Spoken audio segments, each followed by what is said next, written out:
जैसा कि हम पहले पार्ट इलेक्ट्रोकेमिस्ट्री के पहले पार्ट में डिस्कस कर चुके थे गैल्वेनिक सेल के बारे में। इसके आगे आप देखें, गैल्वेनिक सेल दो अर्ध सेलों से बनी हुई युक्ति होती है। इसमें एक अर्ध सेल जिंक का इलेक्ट्रोड होता है, दूसरा अर्ध सेल कॉपर का इलेक्ट्रोड होता है। पहला अर्ध सेल जिंक का इलेक्ट्रोड होता है, दूसरा अर्ध सेल कॉपर का इलेक्ट्रोड होता है। हम आपको बता चुके थे जो गैल्वेनिक सेल है वो दो अर्ध सेलों से बनी हुई युक्ति होती है, जिसे दो लोग मिलकर बनाते हैं, एक जिंक और एक कॉपर। जिंक और कॉपर में जिंक की जो क्रियाशीलता होती है वो कॉपर से अधिक होती है, जिसे विद्युत रासायनिक श्रेणी में कॉपर के ऊपर रखा गया है, जिस कारण क्रियाशील अधिक होने के कारण जिंक ऑक्सीकरण की क्रिया देता है, यानी इलेक्ट्रॉनों का त्याग करता है। इसलिए जो जिंक का इलेक्ट्रोड हो किसकी तरह कार्य करेगा, एनोड की तरह। कॉपर की क्रियाशीलता कम होती है, इसलिए कॉपर अपचयन की क्रिया देगा और कैथोड की तरह कार्य करेगा। हमें जिंक का इलेक्ट्रोड और कॉपर का इलेक्ट्रोड बनाने के लिए हम जिंक की छड़ को जिंक सल्फेट के विलयन में, कॉपर की छड़ को कॉपर सल्फेट के विलयन में डुबो देते हैं और दोनों इलेक्ट्रोडों को गैल्वेनोमीटर से जोड़ देते हैं। क्या करते हैं, जिंक की छड़ एनोड की तरह कार्य करते हैं, यानी ये ऑक्सीकरण की क्रिया देगा, यानी जिंक की छड़ से इलेक्ट्रॉन निकलेंगे। जिंक की छड़ से इलेक्ट्रॉन निकलेंगे, कॉपर की छड़ इलेक्ट्रॉनों को आकर्षित करेगी, यानी ग्रहण करेगी। देखना आप रिएक्शन देखना, जिंक की छड़ एनोड की कार्य करेगी, यानी ऑक्सीकरण की क्रिया देगी। तो भैया ऑक्सीकरण हुआ, ऑक्सीकरण अर्ध सेल अभिक्रिया, ध्यान से देखना, ऑक्सीकरण अर्ध सेल अभिक्रिया। जिंक की छड़ किसकी तरह कार्य कर रही है, एनोड की तरह, यानी इसकी जो जिंक की छड़ पर रिएक्शन होगी वो कौन सी होगी, ऑक्सीकरण की। ये आधा सेल है, इसलिए इसे कहेंगे हम ऑक्सीकरण अर्ध सेल अभिक्रिया। इसमें क्या होगा, जिंक की छड़ ऑक्सीकरण की क्रिया देगी, ऑक्सीकरण की क्रिया देगी, यानी ये अपने अंदर से इलेक्ट्रॉन निकालेगी। जिंक की छड़ इलेक्ट्रॉन का त्याग करती है, 2 इलेक्ट्रॉन निकलते हैं और साथ में बनता है Zn2+। Zn2+ ये विलयन के अंदर चला जाता है, इसलिए इसे लिखते हैं हम एक्वस। यानी जिंक की छड़ यहां देखें, यहां से टूटती है, Zn2+ + 2 इलेक्ट्रॉन। जो Zn2+ होता है वो विलयन में चला जाता है और 2 इलेक्ट्रॉन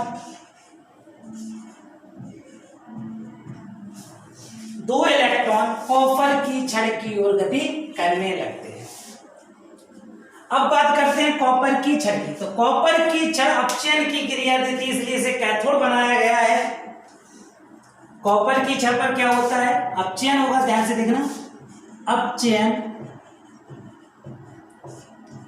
अर्ध सेल अभिक्रिया,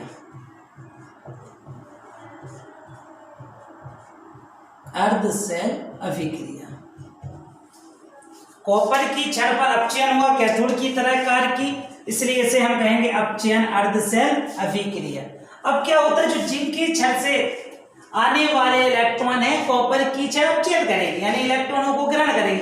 लेकिन हम जानते हैं कॉपर एक धातु होती है और धातु इलेक्ट्रॉनों को आकर्षित नहीं करती है। अब बात आती है, जब कॉपर की छड़ इन इलेक्ट्रॉनों को आकर्षित नहीं करेगी तो इलेक्ट्रॉनों को ग्रहण कौन करेगा। तो हम आपको बता चुके हैं सॉल्यूशन है जो वो कॉपर सल्फेट का है। इसमें इस सॉल्यूशन में Cu2+ और SO4 आयन उपस्थित होंगे। ये जो Cu2+ है जिंक से आने वाले इलेक्ट्रॉनों का स्वागत करेगा, Cu2+ जिंक से आने वाले इलेक्ट्रॉनों का स्वागत करेगा और इन इलेक्ट्रॉनों को ग्रहण कर लेगा। Cu2+ सॉल्यूशन में था, दूसरे लिखेंगे एक्वस, जिंक से आने वाले 2 इलेक्ट्रॉनों को ग्रहण करेगा, अपचयन की क्रिया देगा और ये बन जाएगा कॉपर सॉलिड, यानी यहां ये जमा हो जाएगा।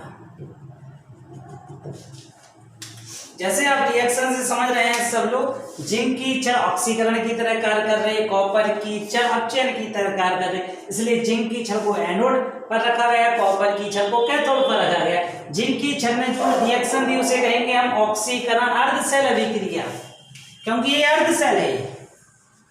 कॉपर की छड़ ने जो रिएक्शन दी उसे कहेंगे हम अपचयन अर्धशैल अभिक्रिया।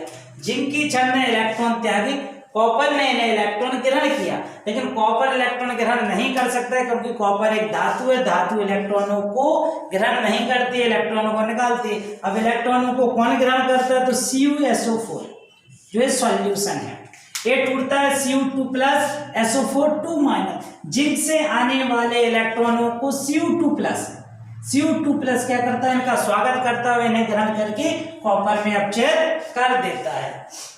इसके बाद हम बात करते हैं सेल अभिक्रिया, नेट सेल अभिक्रिया की। नेट सेल अभिक्रिया, नेट सेल अभिक्रिया के लिए ऑक्सीकरण अर्धशैल अभिक्रिया, अपचयन अर्धशैल अभिक्रिया, इन दोनों अभिक्रियाओं को ऐड करेंगे, ध्यान से देखना।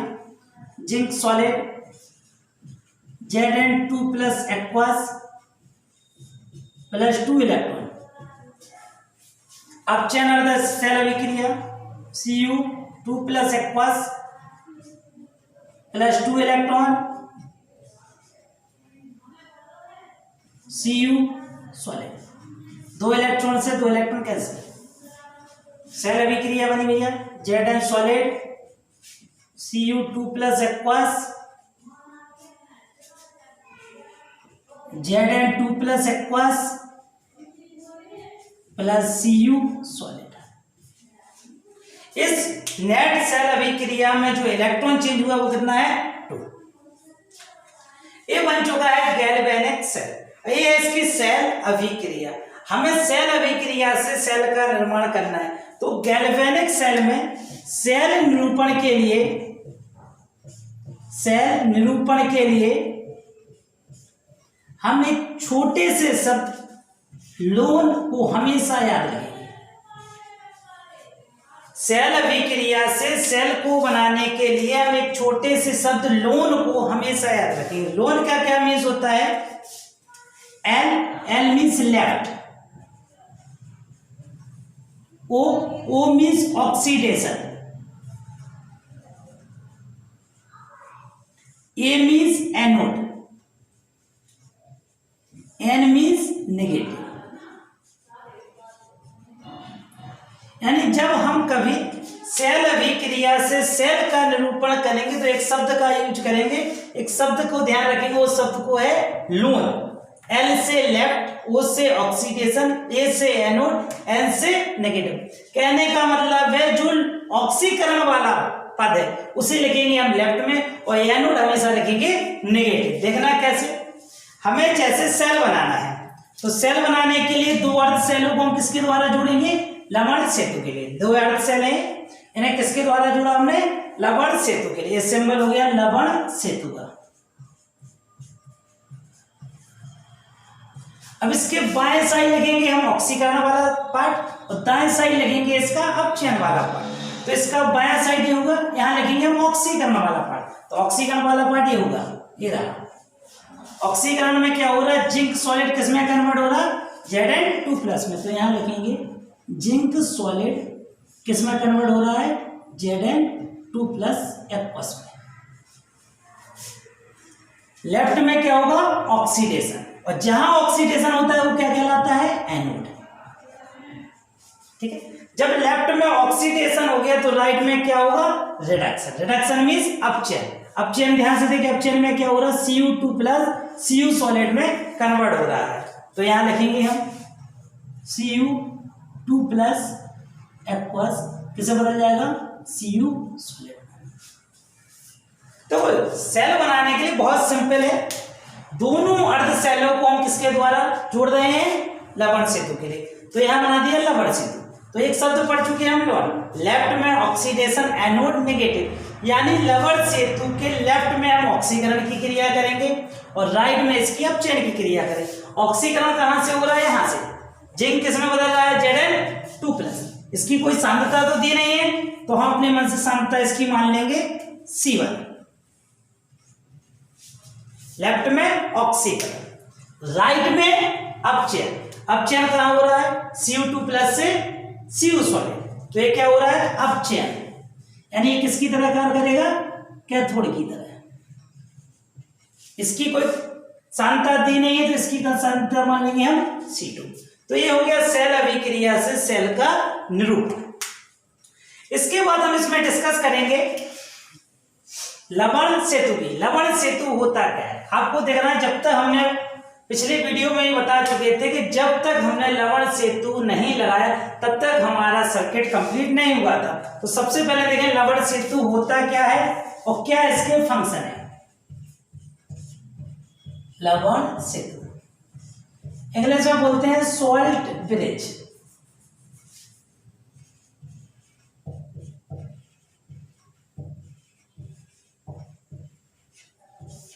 इंग्लिश में बोलते हैं सॉल्ट ब्रिज। लवण सेतु एक यू आकार की नली होती है, तो ध्यान से देखें कैसे, यू आकार की नली, एक यू आकार की नली होती है, नली होती है जिसमें अक्रिय विद्युत अपघट, जिसमें अक्रिय विद्युत अपघट जैसे KCl, KNO3 ETC आदि भरा होता है।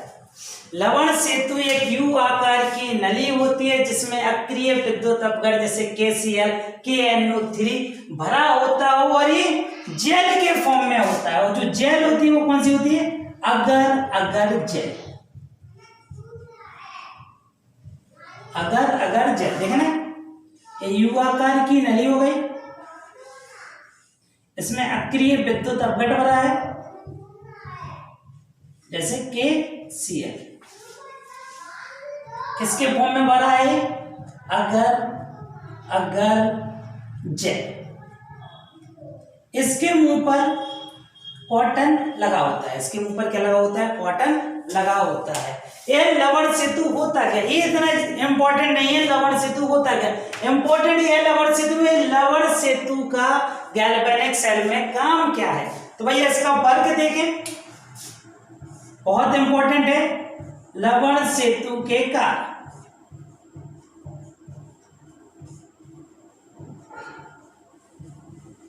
फंक्शन ऑफ सॉल्ट ब्रिज, लवण सेतु के कार्य यानी फंक्शन ऑफ सॉल्ट ब्रिज। सबसे पहला इसका कार्य क्या है, जब हम गैल्वेनिक सेल का कंस्ट्रक्शन कर रहे थे तो उस समय हमारा परिपथ पूर्ण नहीं था, क्योंकि इलेक्ट्रॉन यहां से निकल रहे थे, इलेक्ट्रॉन यहां पहुंच रहे थे। और कोई भी सर्किट जब पूर्ण होता है जब एक चैन में हो, यानी यहां से इलेक्ट्रॉन जाए और यहां वापस आ जाए। तो ये इलेक्ट्रॉन सीधे कूद के तो आ नहीं सकते, तो इन्हें किसके द्वारा जोड़ा हमने, लवण सेतु के द्वारा। तो लवण सेतु का मुख्य कार्य है परिपथ को पूर्ण करना, परिपथ को पूर्ण करना। इसका दूसरा मुख्य कार्य है, इसका दूसरा मुख्य कार्य है विद्युत उदासीनता बनाए रहना, विद्युत उदासीनता बनाए रखना।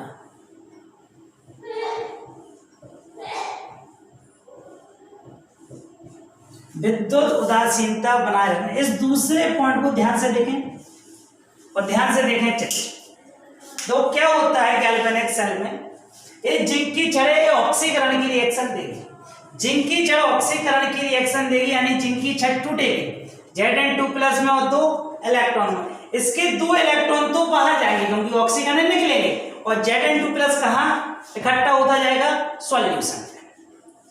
अब बात आती है कॉपर की छड़।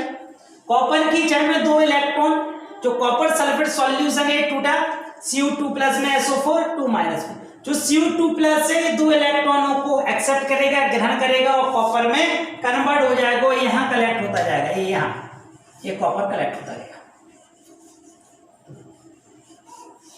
अब कभी मान लो ऐसा हो गया कि कि बहुत ज्यादा मात्रा में जिंक की छड़ टूटने लगी, यानी रिएक्शन की जो गति थी वो तेज हो गई, रिएक्शन की दर तेज हो गई और बहुत ज्यादा मात्रा में जिंक की छड़ टूटने लगी, यानी जिंक ऑक्सीकरण की क्रिया करने लगा। जिंक जब ऑक्सीकरण की क्रिया करने लगेगा तो ये टूटेगा Zn2+ और 2 इलेक्ट्रॉन, तो 2 इलेक्ट्रॉन तो कहां इकट्ठे हो जाएंगे, यहां पर, ये इलेक्ट्रॉन यहां हो गए,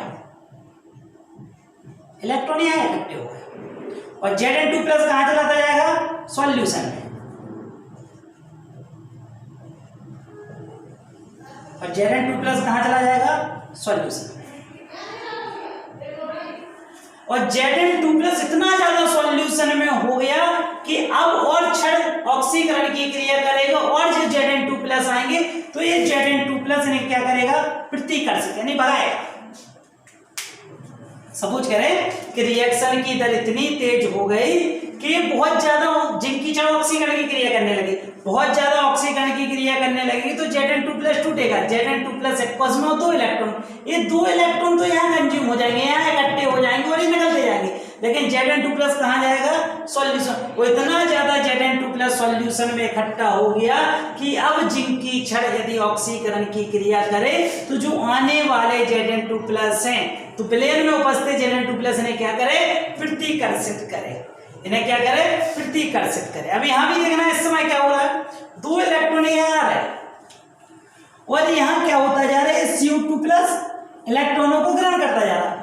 तो यहाँ इससे जब CuSO4 टूट रहा है Cu2+ में SO4 में, तो Cu2+ इलेक्ट्रॉनों को ग्रहण करता जा रहा, तो सॉल्यूशन के अंदर SO4 बढ़ते जा रहा है और SO4 इतने ज्यादा हो जाए कि Cu2+ को नहीं जाने दे, यानी इन्हें आकर्षित करें, अपने पास खींचे। अब जब Cu2+ नहीं जाएगा तो इलेक्ट्रॉन को आकर्षित नहीं करेगा, यानी Zn2+ को ये प्रतिकर्षित करे और ये Cu2+ को अपनी ओर आकर्षित करे, ये से भगाएगा, ये से खींचेगा। तो इलेक्ट्रॉन कैसे आएंगे, कैसे इलेक्ट्रॉनों का प्रवाह होगा, यानी अपना जो सेल है वो कंप्लीट नहीं हुआ है।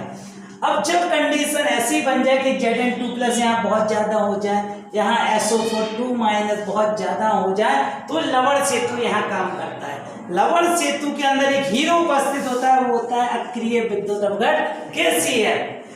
जैसे ही यहाँ Zn2+ की मात्रा बढ़ने लगे तो ये अक्रिय विद्युत अपघट टूटेगा K+ में और Cl- में।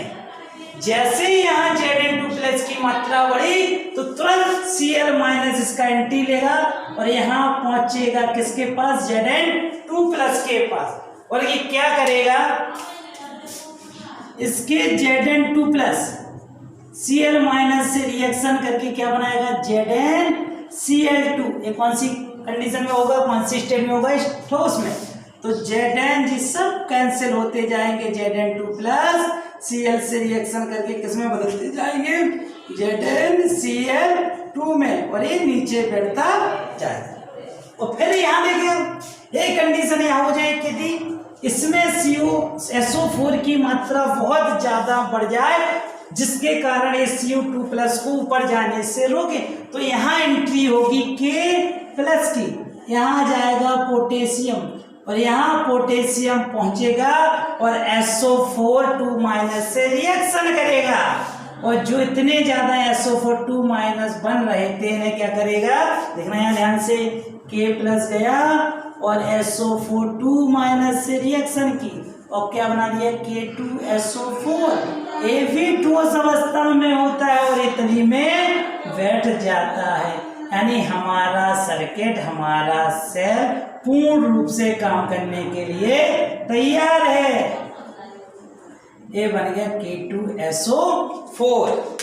यानी सबसे इंपॉर्टेंट कार्य है विद्युत उदासीनता बनाए रखना। फिर से ध्यान से सुने, क्या होता है, कभी कभी रिएक्शन इतनी तेज हो जाती है कि जिंक की छड़ बहुत अधिक मात्रा में ऑक्सीकरण करने लगती है, यानी जब ये ऑक्सीकरण करने लगती है तो Zn2+ और 2 इलेक्ट्रॉनों में टूटती है, तो Zn2+ सॉल्यूशन में Zn2+ की मात्रा बढ़ जाती है, जिससे और आने वाले Zn2+ को ये क्या करते हैं, प्रतिकर्षित करते हैं। सेम यहाँ ऐसा होता है, जब Cu2+ इलेक्ट्रॉनों को एक्सेप्ट करके कॉपर में अपचयित होता है तो सॉल्यूशन में SO4 की मात्रा बढ़ती जाती है। इतनी मात्रा बढ़ जाती है Cu2+ को ऊपर नहीं जाने देता है, यानी ये आने नहीं देता और ये जाने नहीं देता है। यानी इनकी विद्युत उदासीनता बनाए रखने के लिए लवण सेतु में उपस्थित KCl यानी अक्रिय विद्युत अवघट यहाँ हीरो की तरह कार्य करता है और जो Zn2+ की मात्रा बढ़ रही है वो Cl- रिएक्शन करके ZnCl2 बनाता जाता है और ये ठोस अवस्था में तली में बैठते